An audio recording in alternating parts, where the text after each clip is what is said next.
하나님의 말씀 에베소 5장 18절 우리 다 같이 큰 음성으로 합독하십니다. 술 취하지 말라. 이는 방탕한 것이니 오직 성령의 충만을 받으라. 아멘. 이 말씀 오늘 성령 강림주의를 맞이해서 교회에서 세운 주제표이기도 합니다. 인생을 살다 보면 꼭 기억해야 될 어떤 기념일들이 있습니다. 그 기념일이라고 하는 것은 우리 인생을 살아가는 동안에 최소한 이것만큼은 잊지 말고 살자, 기억하고 살자라고 하는 의미에서 그 기억을 되살리기 위해서 기념일을 제정하고 살아갑니다. 여러분 가정의 개인적인 기념일은 무슨 날들이 있습니까? 어느 가정은 결혼기념일을 가장 중요시하는 기념일로 세운 가정이 있고요. 어느 가정은 자녀들의 생일날이나 부모님들의 생신날을 가장 귀중한 어떤 이렇게 기념일로 정해놓고 이렇게 함께 의미를 되새기는 가정들이 있습니다. 특별히 오늘은 성령 강림주일입니다. 성령 강림주일이라고 하는 절기를 정한 것은 성령 강림에 대한 중요한 의미를 잊지 말고 살아야 될 것이다 라고 하는 하나님의 깊고 깊은 의미가 담겨 있는 것입니다. 그래서 하나님께서는 성경을 통해서 보면 수많은 절기들을 이렇게 정해 놓으셨습니다. 그 중에서 특별히 유대인들이 아주 어떤 의미를 크게 두고 가장 큰 절기로 지키는 3대 절기가 있습니다. 그 첫째 번의 절기가 바로 유월절입니다. 유월절이라고 하는 것은 이스라엘 3대 절기 중에서 가장 큰 절기로서 12세 이상의 남자라면 누구나 지켜야 하고, 그 의미는 애굽에서 430년 동안 그 종살이 하던 그 이스라엘 백성들을 하나님께서 출애굽을 통해서 그들을 이끌어내신 날을 기념해서 지켜지는 그러한 절기가 유월절입니다.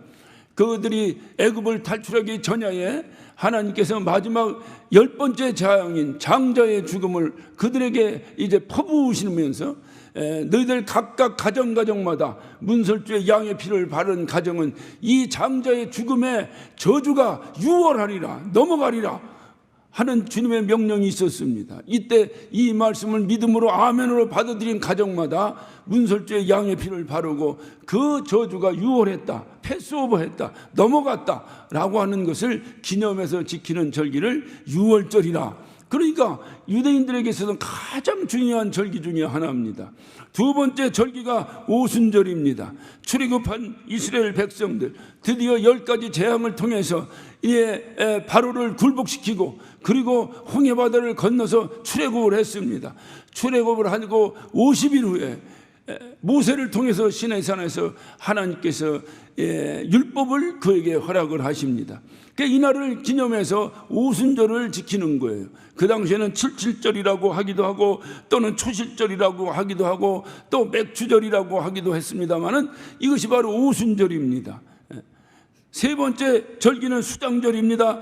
곡식을 추수해서 창고에 어떤 수장한 후에 하나님께 감사함으로 감사 절기를 지킨 것이 바로 수장절입니다.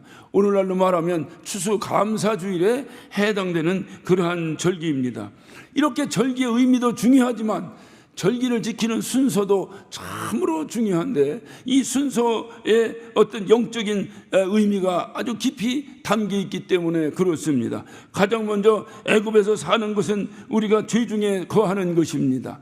죄 중에 거하던 우리에게 유월절 예수의 이 어린 양의 피를 통해서 그 종살이에서 해방되었습니다.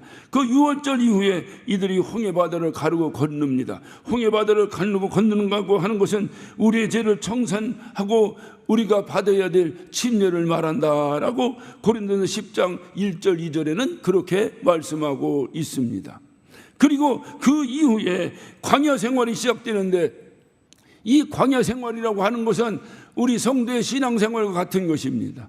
여러분 광야 생활에서 40년 동안 하나님께서 그 이스라엘 백성들을 교육시킨 그 중요한 목적이 무엇이겠습니까?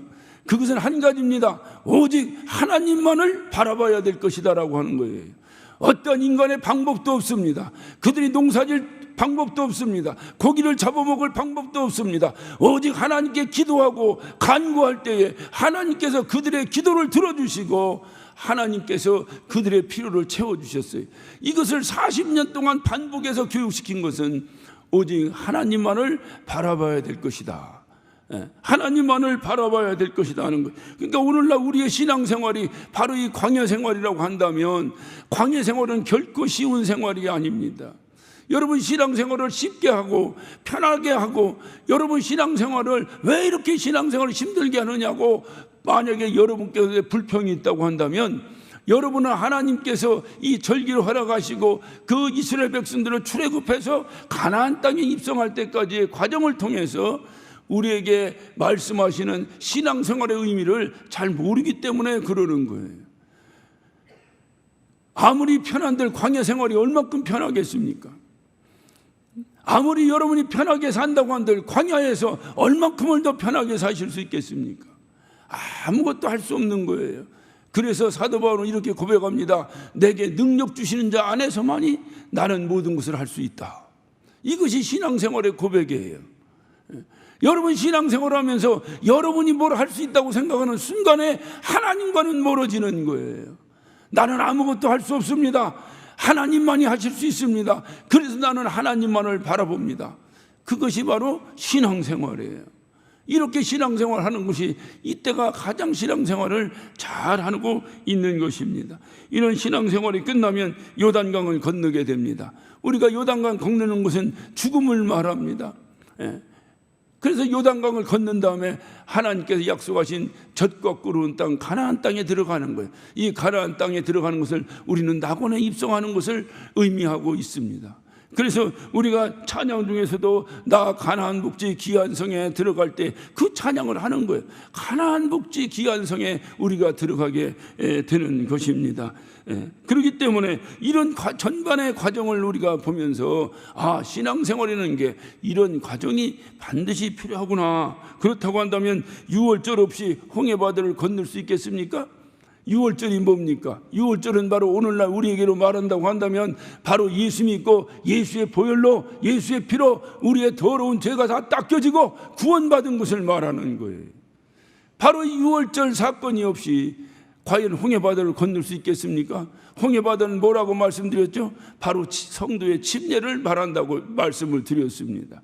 그러므로 침례라고 하는 것은 내가 침례를 받아야 구원받는 것이 아니라 이건 이단 사설이에요.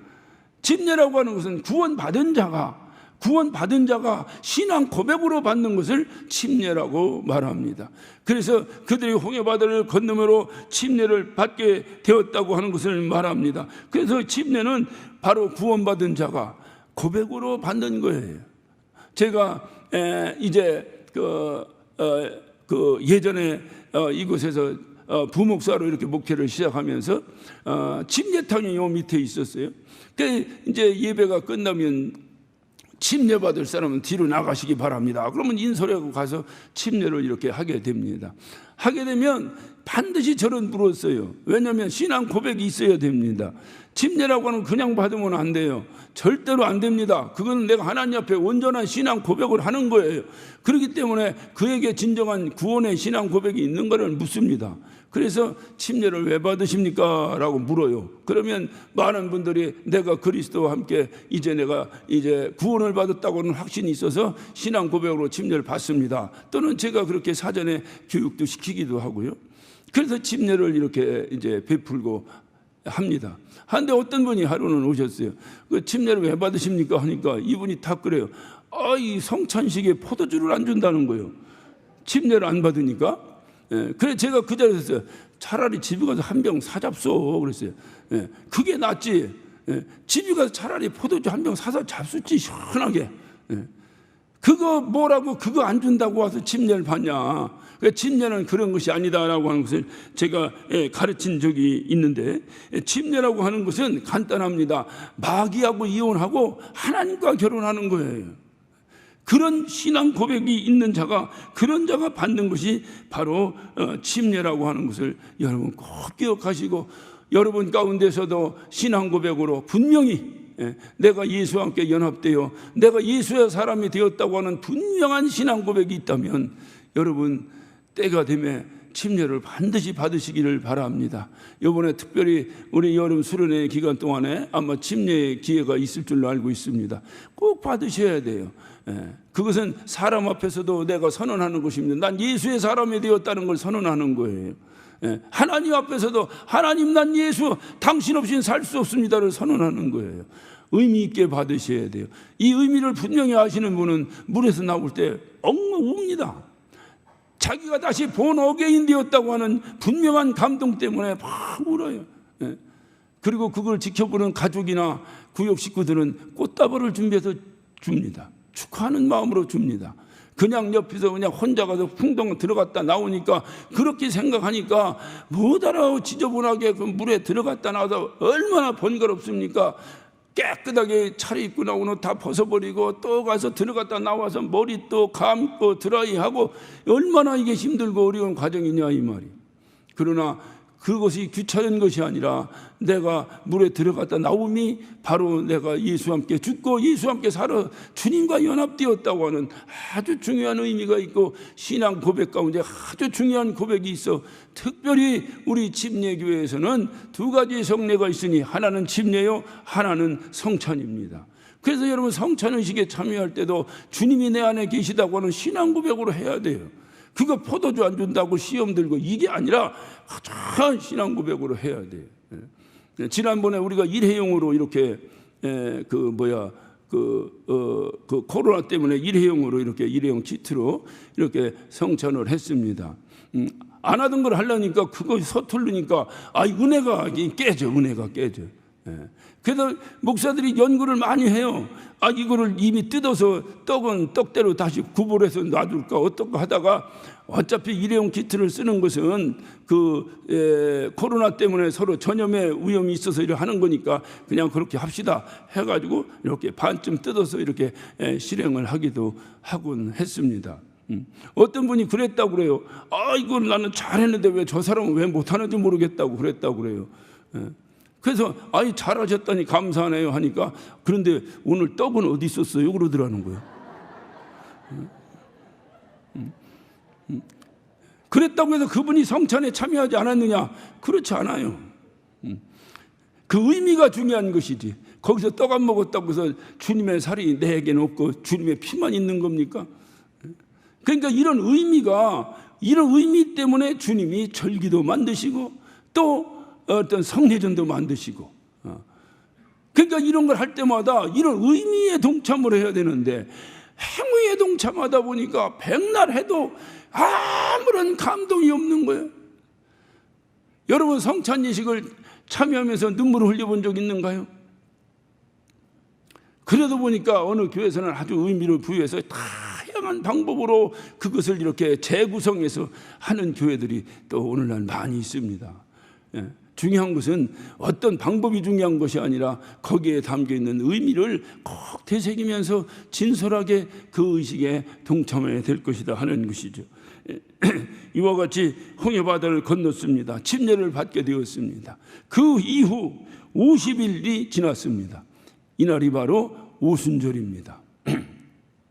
이 오순절에 신약에 와서는 부활절이 있습니다. 이 부활절이 지난 이후 50일 후 바로 오늘 오순절입니다.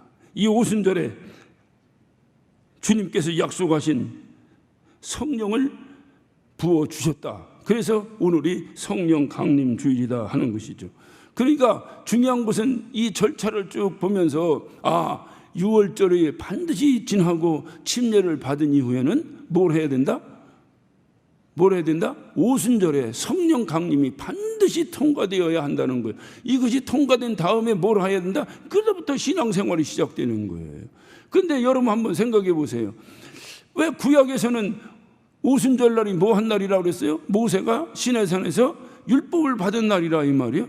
그런데 성령이 임하실 때 사순절도 있고 삼순절도 있고 여러 가지가 있을 수 있는데 꼭 왜 성령이 꼭 오순절에 임해야 되는 것인가 하는 생각을 한 번도 안 해보십니까?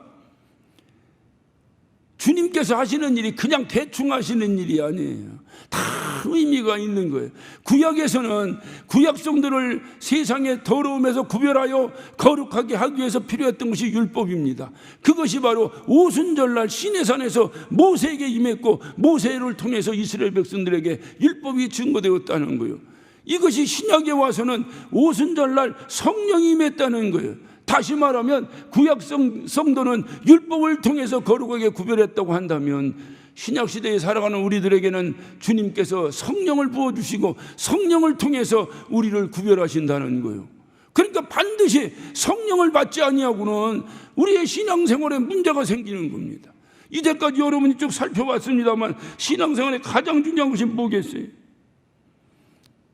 바로 내가 예수를 만나서 구원받았습니다. 구원받은 이후에 반드시 거쳐야 될 과정이 뭐냐? 오순절 마가다락방에 성령이 임하듯이 우리의 심령 가운데 성령이 임재해야 된다는 거예요. 성령이 충만하게 임재해야 된다는 거예요. 그래서 구약 성도들이 그렇게 살았듯이 신약 성도들도 바로 성령에 의해서 세상과 거룩하게 구별된 삶을 살아야 된다는 것입니다.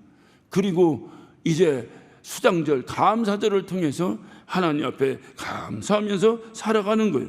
그러니까 성도의 삶이라는 게 바로 뭐겠어요? 예수로 죄사함 받고 그 다음에 죄사함 받은 그 심령 가운데 성령 받고 신앙생활 하면서 항상 하나님께 감사하며 살아야 된다. 이것이 성도의 삶의 본입니다. 그러니까 성도가 뭐냐라고 물으면 죄사함 받고 성령 받고 감사함으로 사는 자다. 이렇게 여러분이 말씀을 해야 되는 겁니다. 바로 이것이 성도의 삶인 것입니다. 그래서 주님은 이 성령 받는 것을 그냥 부탁하신 말씀이 아니라 명령으로 하신 거예요. 여러분 오늘 여러분 본문을 봅니다. 술 취하지 마라. 이는 방탕한 것이니 오직 성령의 충만을 받으라라고 명령하신 거예요.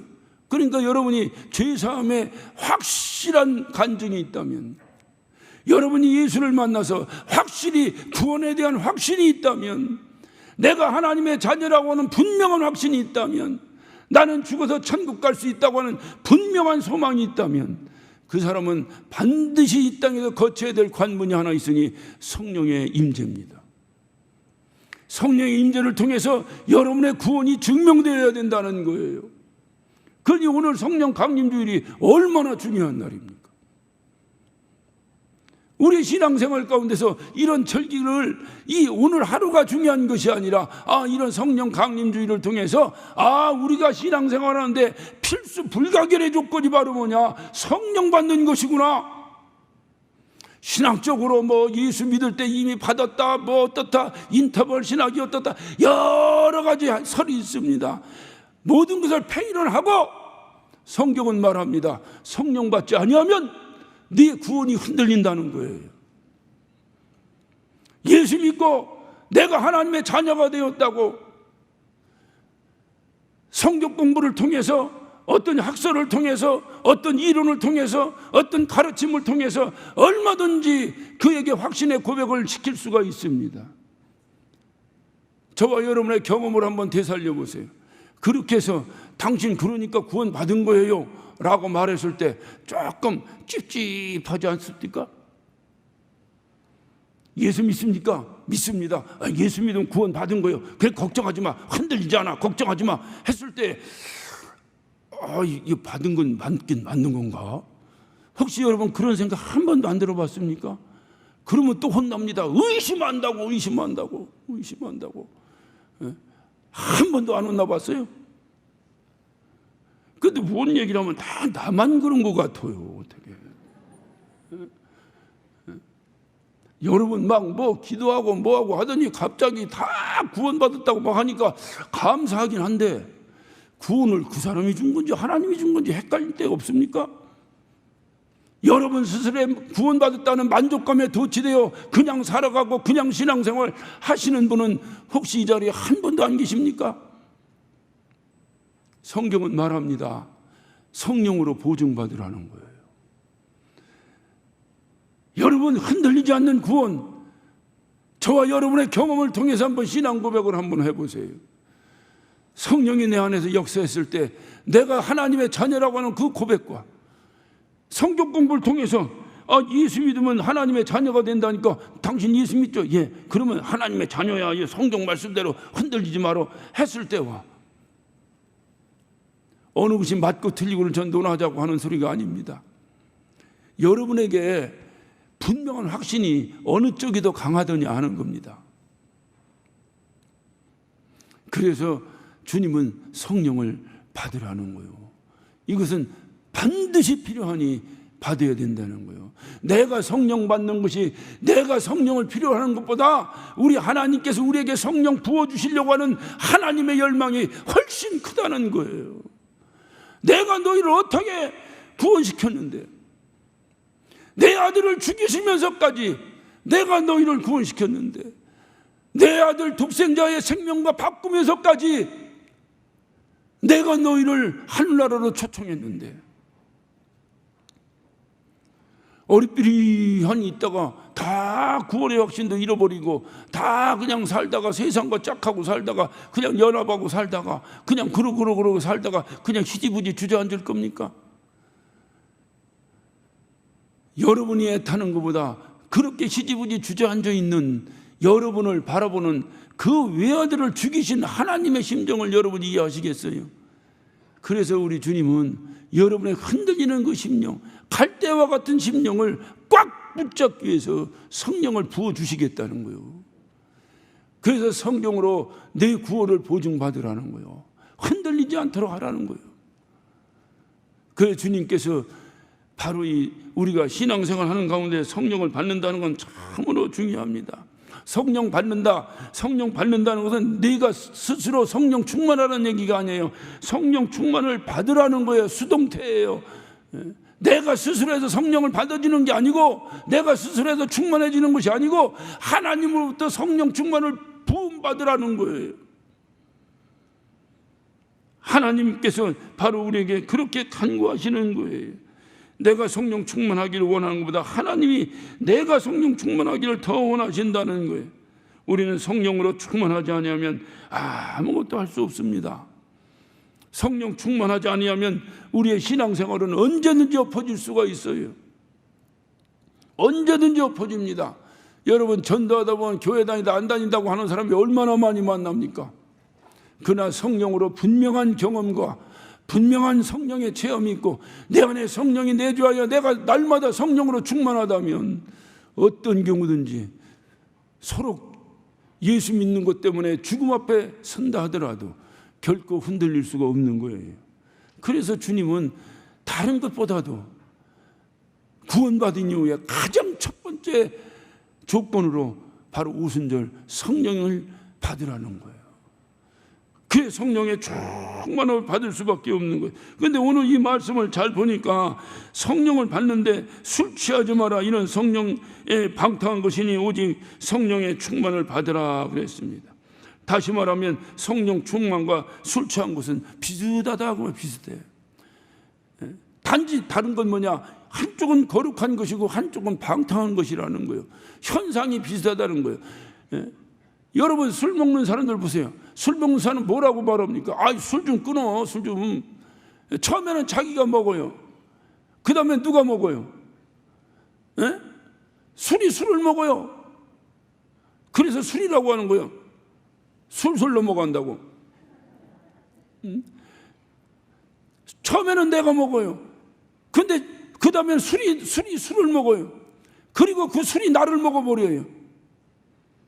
여러분, 이 세상에 부러울 것이 살고 어떤 모든 것을 다 얻었다고 하는 고관 대접들도 한순간 술 때문에 무너진다고 하는 신문기사나 여러분 뉴스를 보지 못합니까? 그 술 안 먹었으면 되는 걸 술 먹는 것 때문에 인생 패가망신한 사람들을 얼마나 많이 봅니까? 왜 그럽니까? 그들이 패가망신하려고 술 먹습니까? 아니에요. 술을 먹다 보니까 술이 나를 먹어버렸어요. 내 정신이 아니에요. 술 정신으로 하는 거예요. 그래서 용기가 부족한 쫄장부 같은 사람들 꼭 술 먹고 용기 내가지고 대들잖아요. 술 안 먹고 맹정신에는 꼼짝 못하는 사람들이 술만 먹으면 그냥 아무한테나 대들잖아요. 그게 술이에요. 그래야 주님은 오늘 말씀하시는 게 그거는 방탕한 것이니까 그거 대신에 뭐 하라고? 오직 성령의 충만함을 받아야 될 것이다. 성령의 충만함을 받아야 될 것이다 하는 거예요. 성령을 모셔드리라는 거예요. 이런 방탕한 것이니. 성령을 모셔드리면 어떻게 됩니까? 성령은 내가 모셔드리는 거예요. 인격적으로 모셔드리는 거예요. 그러면 그 다음에는 술을 먹고 술이 나를 먹듯이 성령이 나를 먹어버리는 거예요. 그것을 성령 충만하다라고 말합니다. 쉬운 말로 다시 바꾸면 처음에는 내가 사모해서 성령을 모셔드리는 거예요. 그랬더니 성령이 나중에는 나를 지배해버리는 거예요. 처음에는 술이 좋아서 그래서 내가 술을 마셨는데 나중에는 그 술이 나를 지배해버린 거예요. 그래서 나를 멸망의 길로 인도했어요. 그런데 이와 같이 처음에는 성령을 내가 모셔드렸어요. 그랬더니 그 성령이 나를 지배해버린 거예요. 그래서 나를 생명의 길로 인도한다는 거예요. 우리 주님은 분명히 구별하고 있어요. 술 취하지 마라. 이런 방탕한 것이니 성령의 충만함을 받으라. 성령의 충만함을 받으라. 바로 이 성령의 충만을 받는다고 하는 것은 이렇게 중요합니다.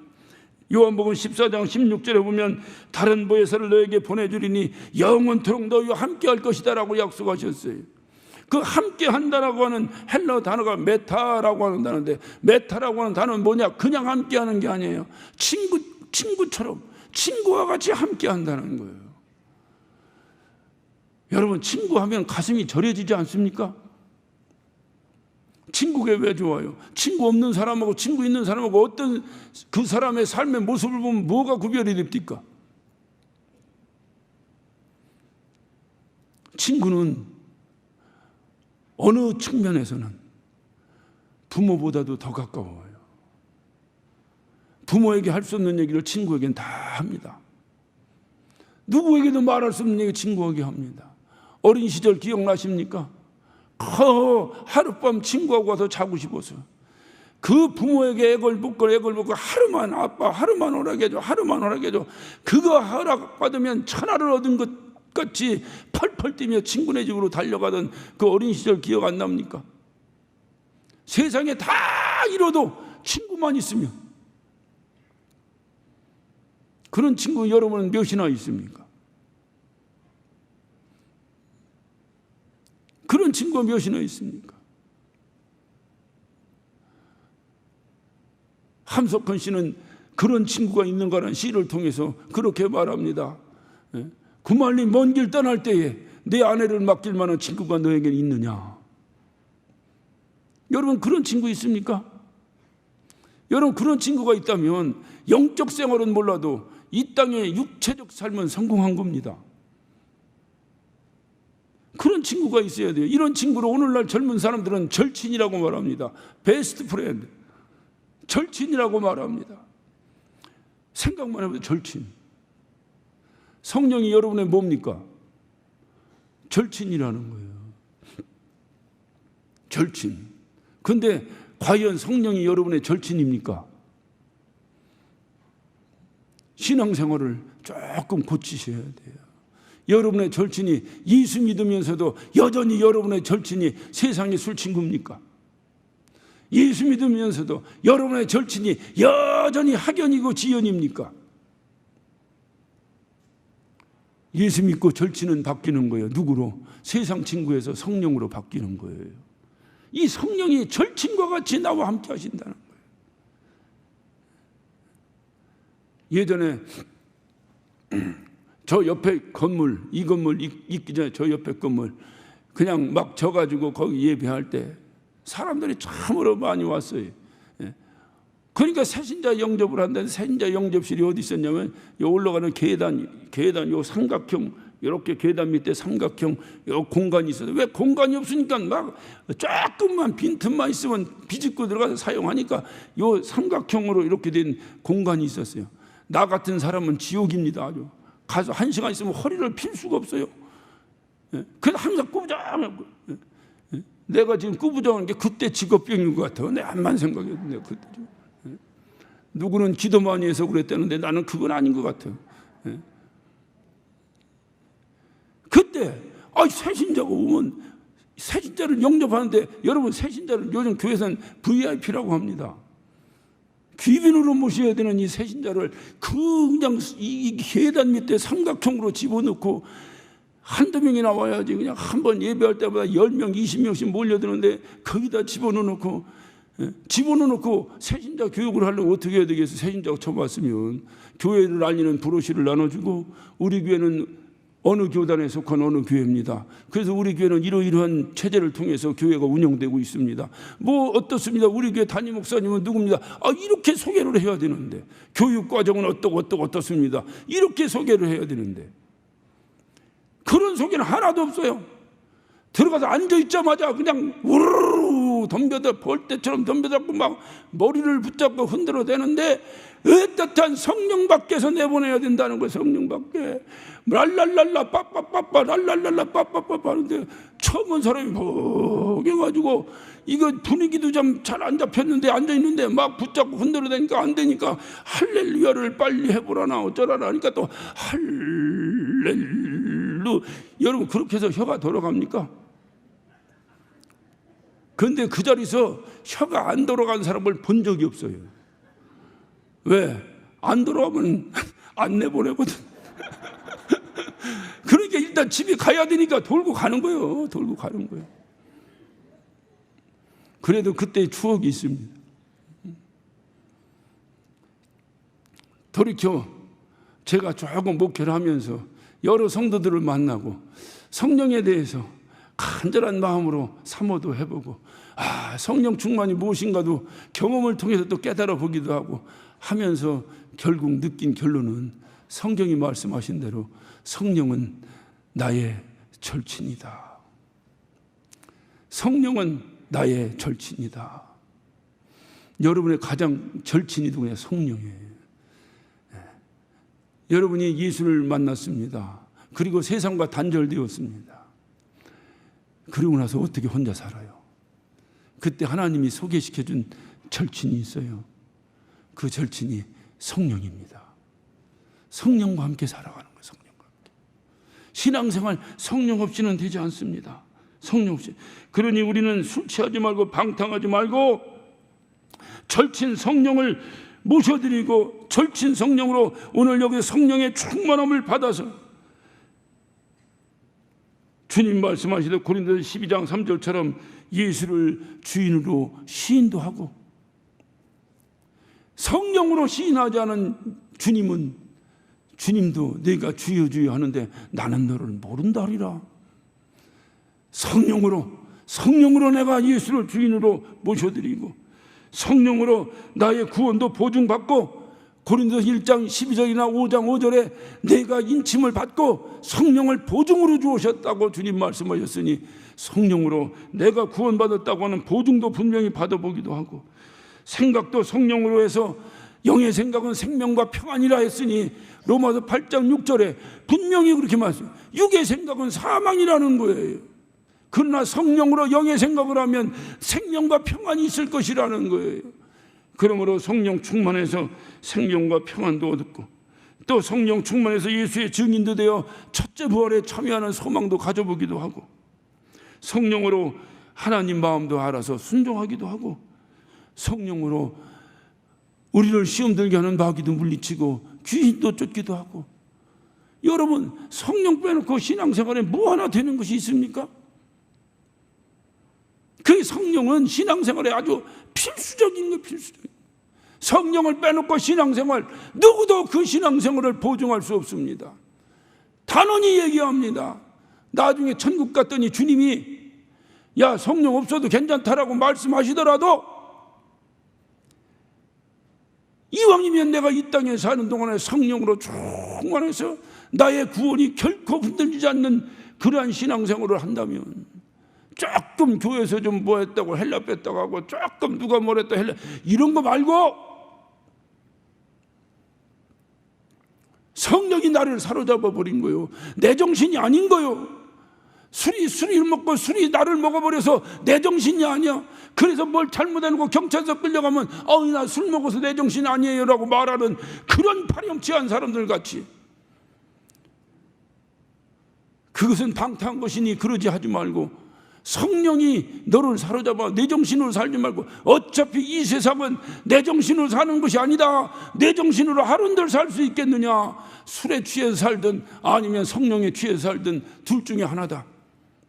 그러나 술에 취해서 살면 그는 방탕한 거예요. 결국 패가 망신할 수밖에 없으니 성령에 충만해서 저와 여러분이 신앙생활을 감당한다면, 우리가 신앙생활을 볼 때에 성령 없이 할 수 있는 일이 무엇이 있겠느냐 이 말이에요. 기도도 성령 충만해서 하고, 여러분 교회 나오는데 한 번만 나오면 되는데 한 번만 나오는 것이 아니라 뭐 항상 매일매일 나오라고 하는데, 여러분 그게 맨정신에 순종이 됩니까? 여러분이 전부 다 제정신을 차렸어요. 한번 호되게 혼나더니 아주 전부 제정신으로 돌아가 버렸어. 그게 지금 문제라는 거예요. 제정신 들어간 게. 그 정신을 성령에 사로잡혀 성령의 정신으로 바뀌시기를 예수 이름으로 축원합니다. 성령 충만하지 않고 안 되는 거예요. 아멘도 안 나오잖아. 지금 제정신 내려놓으라니까 이거 뭐 또 당하나 하고 지금 뭐 정신 없잖아. 제정신 내려놓고 성령의 정신으로 사시기를 예수 이름으로 축원합니다. 성령의 정신으로 살지 아니하면 결단코 하늘나라가 여러분에게 확실히 보장될 수 있다고 하는 그 보장을 누가 하겠느냐 그 말이. 성령 충만해야 됩니다. 성령 충만해야 됩니다. 이렇게 성령으로 살지 않고는 결코 신앙생활이 안 되는 거예요. 감리교회 창시자 요한 웨슬레가 있습니다. 그는 정말로 율법주의자요. 그래서 율법으로 경건하게 살기로 했던 영국의 경건주의자입니다. 그러니까 조금만 뭐 하면 막 정죄나 하는 거예요. 원래 율법주의자들이 가장 잘하는 게 정죄잖아요. 그러다가 이가 미 대륙에 복음 전도하는 선교사로서 이제 미국의 조지아주에 선교하러 갑니다. 가면서 거기서 선교를 하는데 안 되는 거야, 안 되는 거야. 막 자기가 그 뭐 배운 지식과 뭐를 가지고 해도 안 되는 거야. 그 친구도 옥스퍼드 나왔어요. 안 되는 거야, 안 되는 거야, 암만 해도. 이 친구가 다시 코가 이만큼 빠져가지고 다시 집으로 돌아옵니다. 돌아오는데 그 당시엔 배를 타고 왔으니까 대서양을, 그 전기선을 타고 대서양을 건너 집으로 돌아오는데 풍랑을 만난 거예요. 풍랑을 만났는데 순간에 아유 나 이러다 죽으면 어떡하지? 두려움에 달달달달달. 여러분 비행기 타면 비행기가 항상 평안해 갑니까? 바라바라바라 합니까? 가다 보면 막 비포장도로도 있어요 하늘에. 그러면 막 이거 날개 부러지면 떨어지면 어떡하나 불안해요? 이 요한 웨슬레가 불안한 거예요. 이러다가 내가 죽으면 어떡하나? 문제는 어디 있었냐? 그런데 한쪽에서 찬양이 들리는 거예요. 내 주를 가까이 하게 함은.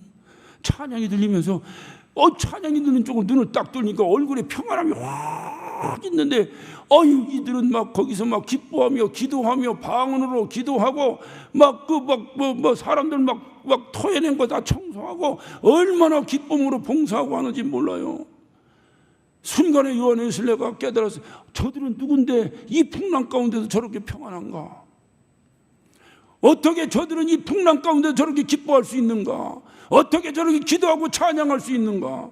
자기는 복음 전도자라고 하면서도 풍랑이 일어나니까 죽을까 봐 달달달달달 떨고 있는데. 그래 가서 물었어요. 그랬더니 그들이 바로 모라비안 교도들이었어요. 독일의 그 경건주의자였던 모라비안 교도들이었는데, 이들도 역시 미국에 복음 전도하고 오던 길이에요. 그들과 내가 무엇이 다른가를 살펴봤어요. 살펴봤더니 나에게 없는 것이 그들에게 있었어요. 그것이 바로 성령 충만입니다.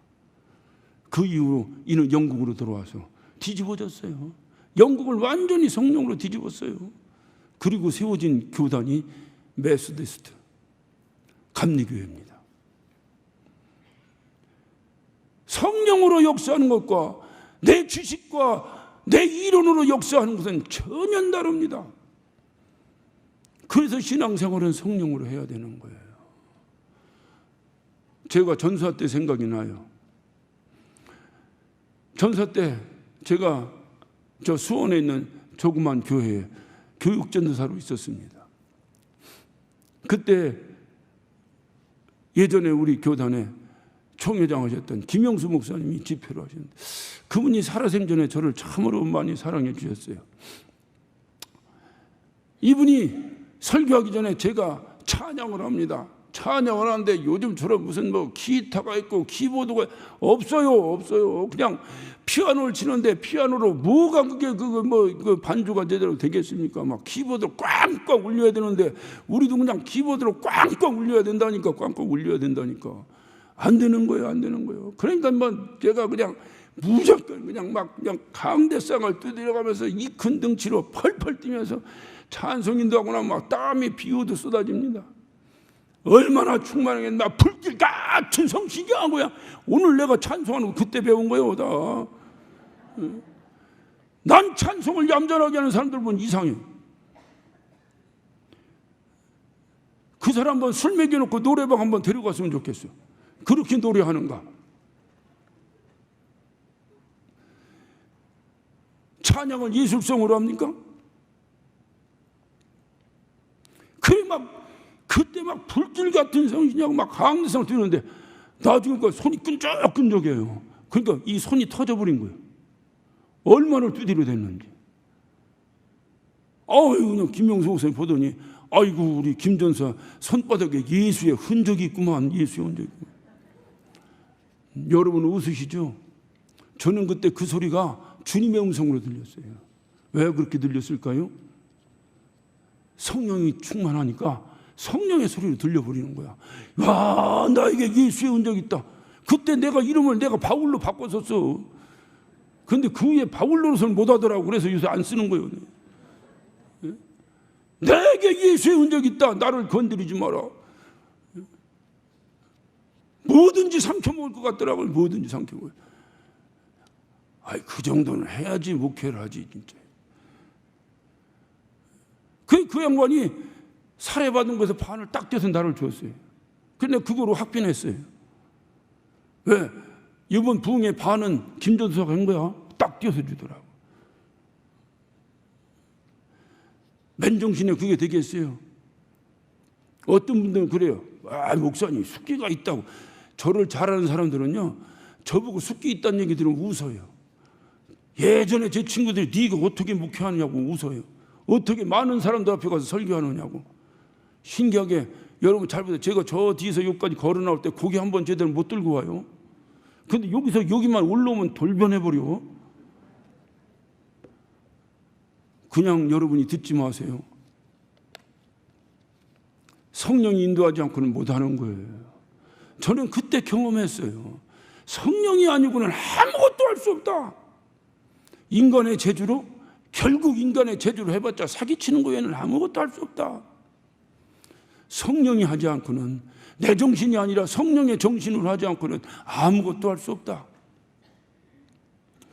여러분, 오늘은 특별히 성령 강림 주일입니다. 성령으로 충만한 체험이 다시 한번 리바이벌 하시기를 예수 이름으로 축원합니다. 성령 충만해서 날마다 성령에 사로잡혀서 성령 충만한 신앙생활을 감당하다가 우리 모두 주님 만나는 거룩한 영광의 신앙생활 하시기를 예수 이름으로 축원합니다. 기도하십시다.